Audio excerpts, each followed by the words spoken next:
Hi everyone, you are welcome to the Meridian Sites YouTube channel. I hope you all are doing well. And as you know कि हमने series start की है medieval Indian history की for the students of BA second semester as per the syllabus of Punjab university Chandigarh. And previous lectures में हमने establishment of Turkish rule under Muizuddin Mohammad of Ghor start किया था. इसका हमने बैकग्राउंड समझ लिया था, क्या सोशो पॉलिटिकल कंडीशन थी सेंट्रल एशिया में भी और इंडिया में भी जिसने अट्रैक्ट किया था मुइजुद्दीन मोहम्मद ऑफ घोर को इंडिया आने के लिए, इंडिया को कॉन्कर करने के लिए. और फिर क्या ऑब्जेक्टिव्स, क्या मोटिव्स लेके वो इंडिया आया था, ये हमने समझ लिया था. आज हमने ना मुइजुद्दीन के अर्ली कैंपेन्स करने हैं. देखो, इंडिया को कॉन्कर करने के लिए ना मुइजुद्दीन मोहम्मद ऑफ घोर ने एक स्टेप बाय स्टेप अप्रोच ली थी. उसको एक ही बार में विक्ट्री नहीं मिली थी. उसने ट्रायल्स किए, फेलियर्स मिले, फिर फेलियर्स से उसने सीखा, स्ट्रेटजी चेंज की और बाद में सक्सेस गेन की. ठीक है, तो ऐसे बहुत लंबी प्रोसेस है उसकी सक्सेस के पीछे. उसने जो इनिशियल कैंपेन्स किए, उसने कैसे स्टेप बाय स्टेप कॉन्कर किया इंडिया को, वो हमें समझना है. देखो, फर्स्ट है मुल्तान और ऊच की इनिशियल कैंपेन. मुइजुद्दीन ने जब इंडिया में अपना पहला सीरियस कैंपेन स्टार्ट किया था ना, वो 1175 टू 76 के टाइम पीरियड में मुल्तान और ऊच में से स्टार्ट किया था. उसने डायरेक्टली पावरफुल राजपूत किंगडम्स पर अटैक नहीं किया. उसने क्या किया, सबसे पहले टारगेट किया बॉर्डर रीजन्स को. ये जो मुल्तान है, ऊच है, ये हमारे इंडिया के बॉर्डर पे लगते थे. तो यहाँ उसने सबसे पहले अपना टारगेट किया. मुल्तान उस टाइम इस्माइली रूलर्स के कंट्रोल में था. ये रीजन बहुत इम्पोर्टेंट था क्योंकि एक तो इंडिया का एंट्री गेट था ये, दूसरा यहाँ से ट्रेड रूट्स भी कंट्रोल हो रहे थे. तो मुइजुद्दीन ने 1175 में मुल्तान पे अटैक किया और उस पर कंट्रोल इस्टेब्लिश कर लिया. उसके बाद उसने ऊच भी जीत लिया. ये विक्ट्रीज बहुत बड़े लेवल की नहीं लगती, लेकिन इनका इम्पोर्टेंस जो है ये है कि उसके लिए ना एक बेस कैंप बन गए थे इंडिया के अंदर बॉर्डर एरियाज में ही उसको बेस कैंप्स मिल गए. उसकी कम्युनिकेशन लाइंस सिक्योर हो गई और उसको फ्यूचर कैंपेन्स के लिए सेफ स्टार्टिंग पॉइंट मिल गया था. ठीक है, तो यहाँ से इसमें मुल्तान और ऊच से मुइजुद्दीन ने मतलब एक फाउंडेशन अपनी स्ट्रॉन्ग कर ली थी. फिर है गुजरात की डिफीट. 1178 में क्या हुआ, इनिशियल सक्सेस के बाद ना मुइजुद्दीन थोड़ा कॉन्फिडेंट हो गया था. उसने सोचा कि अब डायरेक्टली इंडिया के रिच और पावरफुल रीजन्स पे अटैक कर सकते, इसलिए उसने गुजरात की तरफ मार्च कर दिया. लेकिन 1178 में उसको एक बड़ी डिफीट मिली थी यहाँ पे सोलंकी रूलर से. गुजरात में किसका राज था उस टाइम पे, सोलंकी रूलर्स का वहाँ पे राज हुआ करता था.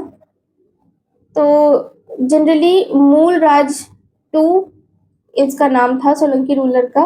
ये बैटल माउंट आबू के पास हुई थी. और ये डिफीट क्यों इम्पोर्टेंट है, वो हार गया था यहाँ पे, लेकिन उसको ना इस हार से समझ आया कि इंडिया को कॉन्कर करना इतना भी इजी नहीं है जितना वो समझ रहा था. मुल्तान बेशक उसने जीत लिया था, लेकिन जब डेजर्ट रूट से अटैक करना पड़ा ना उसको, तो उसको ये पता लगा कि डेजर्ट से अटैक करना प्रैक्टिकल ठीक नहीं है. स्ट्रॉन्ग राजपूत स्टेट्स को डायरेक्टली चैलेंज करना बहुत रिस्की है. फाइन, तो डिफीट के बाद वो रुकता नहीं है बल्कि सीखता है और अपनी स्ट्रेटजी चेंज कर लेता है. तो इसलिए गुजरात की जो डिफीट थी एक्चुअली फेलियर नहीं था, बल्कि एक ना लर्निंग पॉइंट था उसके लिए. यहाँ से उसने सीखा था. फिर है पंजाब का कॉन्क्वेस्ट और गजनविद्स का एंड. अब मुइजुद्दीन ने ना अपना फोकस शिफ्ट किया पंजाब की तरफ, क्योंकि गुजरात में वो हार चुका था. तो इसलिए उसको पता लग गया कि ये जो रीजन है परफेक्ट नहीं है, बिकॉज जोग्राफिकली एक्सेसिबल नहीं है. स्ट्रेटजिकली और इम्पोर्टेंट जो रीजन है वो पंजाब ज़्यादा है.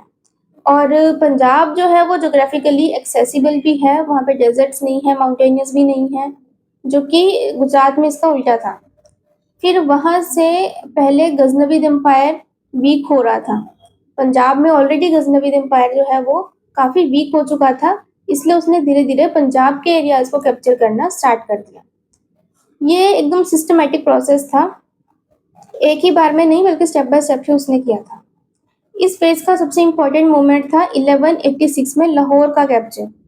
लाहौर उस टाइम पे गजनवीज का मेन सेंटर था, और जब मुइजुद्दीन ने उसे जीत लिया तो खुसरो मलिक जो रूलर था वो खत्म हो गया, खुसरो मलिक का रूल खत्म हो गया और गजनवी डायनेस्टी का भी इंडिया में एंड हो गया। अब इसका मतलब क्या हुआ कि मुइजुद्दीन का कोई बड़ा राइवल नहीं बचा था नॉर्थ वेस्ट इंडिया में।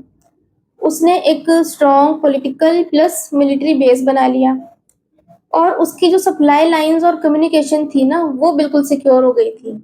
तो मुल्तान के बाद उसने पंजाब में भी अपना बेस जो है वो स्ट्रॉन्ग कर लिया था। तो ये कॉन्क्वेस्ट एक्चुअली उसकी फ्यूचर सक्सेस का ना बैकबोन बना था।